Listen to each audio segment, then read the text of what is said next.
আসসালামু আলাইকুম সকল ধর্মাবলম্বী ভাই বন্ধু প্রতি শ্রদ্ধা ভালোবাসা। আজ 19তম ম্যাচ এশিয়া কাপ টি20 2025-এর grand finale high voltage match final Bharat Pakistan match, অতি গুরুত্বপূর্ণ ম্যাচ।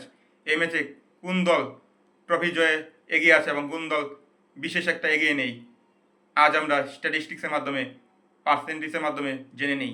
আমার বুদ্ধিতে আমি এ, অভিজ্ঞতায় বলছি, ভারত 89% এগিয়ে আছে বা ট্রফি জয়ের দিকে এগিয়ে আছে। হ্যাঁ, আপনারা ঠিকই শুনেছেন, আমার জ্ঞানে বুদ্ধিতে আমি বলছি। কারণ তারা গ্রুপ পর্বে এবং সুপার ফোরে ডমিনেট করে জিতেছে এবং ফাইনালে ডমিনেট করে উঠেছে। অপরদিকে পাকিস্তান মাত্র 11%, কারণ তারা গ্রুপ পর্বেও স্ট্রাগল করেছে এবং সুপার ফোরেও স্ট্রাগল করেছে বা স্ট্রাগল করেছে। বাংলাদেশের বিপক্ষে কোনো মতে জিতে ফাইনালে উঠেছে।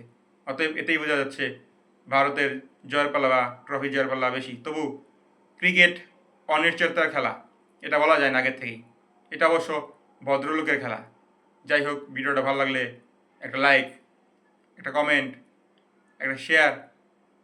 হ্যাঁ, আপনারা অবশ্যই অবশ্যই আমার ফেসবুক পেজে ফলো বাটনে চাপ দিয়ে বা টিপ দিয়ে সাথেই থাকবেন, সহযোগিতা করবেন পেজ বড় হতে। আসসালামু আলাইকুম রহমতুল্লাহি ওয়া বারাকাতুহু।